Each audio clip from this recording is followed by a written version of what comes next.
¿Te pasó de estar más tiempo buscando sonidos, librerías o instrumentos que realmente haciendo música? Es como estar dando vueltas todo el tiempo tratando de encontrar algo y cuando finalmente lo hacemos ya se nos fueron las ganas o el tiempo de realmente componer y crear música. En este video te voy a mostrar cómo hacer para evitar uno de los errores más comunes que veo en otros colegas y alumnos a la hora de crear música y diferentes razones por las que puede estar pasando esto. Así que comencemos.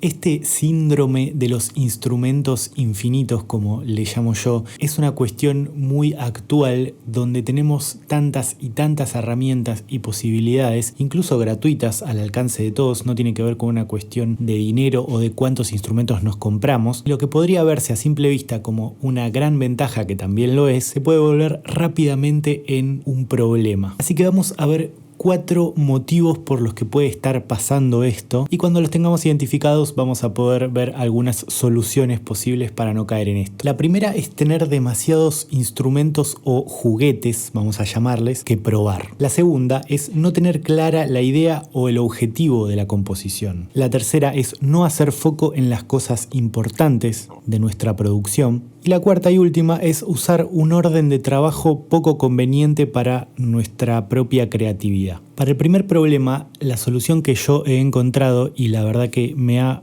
funcionado mucho en mi propio workflow de trabajo y también a las personas que se lo he recomendado, es mantenerse lo más minimalistas y austeros, digamos, que podamos con las herramientas que empezamos a utilizar, a adquirir o a comprar. ¿Qué significa esto? Que nosotros sabemos muy bien cuál es nuestro arsenal de instrumentos principales, cuáles son los instrumentos a los que vamos a ir necesariamente una y otra vez y sobre todo que sabemos bien cómo funcionan estos instrumentos, librerías, etc.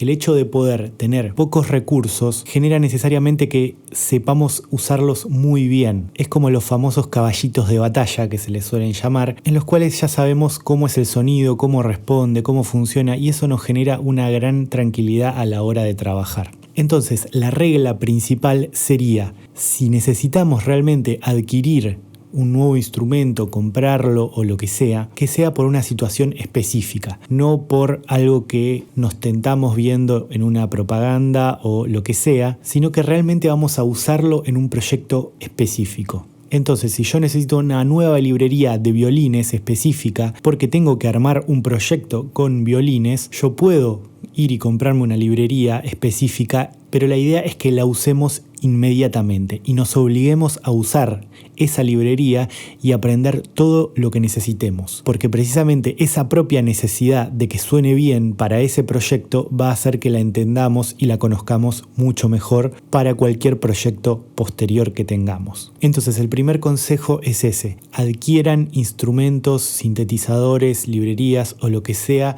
cuando sepan que los van a necesitar para un proyecto específico. Y obviamente la primera vez que lo hagan, usen esa y otras que ya sí conozcan, así no tienen que usar varias desconocidas al mismo tiempo. El segundo problema que observo con respecto a esto es que arrancamos nuestra composición, nuestro proceso creativo musical, sin tener idea de qué es lo que queremos hacer o para qué. Es como que nos sentamos enfrente de nuestro secuenciador y empezamos a abrir un montón de instrumentos y empezamos a probar cosas así sin ningún tipo de criterio, que eso no tiene nada de malo a priori, pero cuando no encontramos algo rápidamente es muy posible y muy fácil desmotivarnos. Entonces pensamos que no estamos inspirados o que no es el día para componer algo o un montón de cosas. Con un simple ejercicio y una pequeña costumbre de pensar un poco qué es lo que queremos hacer o para qué, vamos a tener mucho más claro y definido el camino que necesitamos y eso también nos va a hacer elegir sonidos adecuados y no perder tanto tiempo probando cosas. Entonces prueben y hagan el ejercicio de pensar un poco antes de ponerse a crear y a tocar notas en qué es lo que quieren hacer. Y si eso tiene una función específica, mucho mejor. Por ejemplo, si necesitan hacer la música para un video o para un material audiovisual, o ya saben que va a ser la producción para un cantante en específico, todo eso hace que nuestra mente se ponga y se concentre en lo que tiene que hacer y no empiece a diversificarse por todos lados, que es lo que muchas veces nos suele pasar a todos. Con respecto al tercero de los problemas, es necesario entender que el sonido, la sonoridad, la cualidad del instrumento que estamos usando es solo una arista, una parte de toda la cantidad de decisiones que tenemos que tomar a la hora de producir y componer algo. Es una pequeña parte, es solamente una cara de la producción. Por lo tanto, no tenemos que exigirle tanto, por lo menos desde un principio, y no tenemos que pedirle que nos dé respuestas que nosotros mismos no tenemos con respecto a nuestra producción. Es muy común, y a mí me ha pasado muchas veces, que cuando nosotros no sabemos muy bien qué queremos hacer, le pedimos a la librería, al instrumento, que nos dé ese sonido impactante que nos va a llenar de ideas y de creatividad. Y eso muchas veces no pasa, a veces sí, pero la mayoría de las veces, si las ideas no las generamos nosotros creativamente, el sonido no va a poder hacer mucho, por más que sea un sintetizador loco con arpegiador y secuenciación. Entonces, no exijamos más al instrumento o al sonido de lo que nos puede dar, y tengamos en cuenta que la composición y en la producción tenemos características de armonía, de ritmo, de géneros, de estructura formal, cuestiones melódicas, cuestiones de texturas y densidad de instrumentación. Entonces no carguemos tanto sobre uno de estos aspectos, que sería el sonido y el timbre, y tratemos de encararlo desde un lugar más global.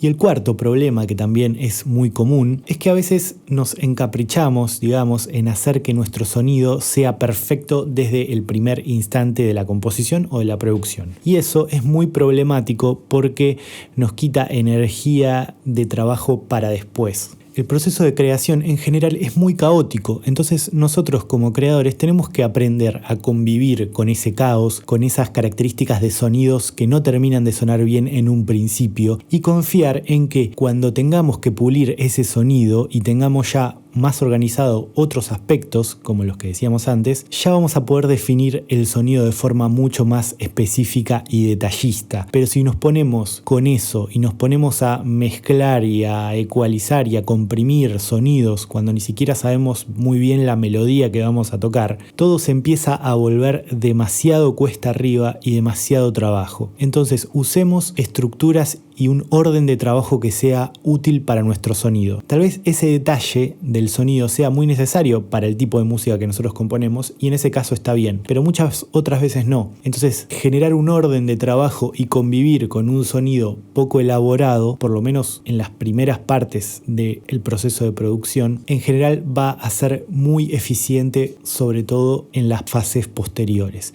Y les aseguro que si logran cubrir bien todas las fases de producción, todas las facetas, las respuestas con respecto al sonido y cómo tiene que moldearse y pulirse van a llegar solas. Pero yo les quiero preguntar si a ustedes les pasan este tipo de cosas, qué soluciones encontraron ustedes mismos, qué otros problemas pueden llegar a tener con respecto a esto, y que me lo dejen acá en los comentarios. Respondo a todos y les pido que si les gustó el video me apoyen con un like y que lo compartan también. Y con respecto a todas estas librerías y sonidos, les comento que tenemos un nuevo curso de Kontakt que pueden adquirir para aprender realmente cómo usar todo tipo de librerías e instrumentos virtuales PCT para generar sonidos profesionales, para generar sintetizadores, elementos de baterías y beat machines, diseño sonoro audiovisual y todo tipo de cosas. Así que pueden ver el link en la descripción, y también les dejo estos videos que les van a ser muy útil para su proceso de creación y de producción musical. Así que nos estamos viendo la próxima para más videos y más música. Les mando un saludo.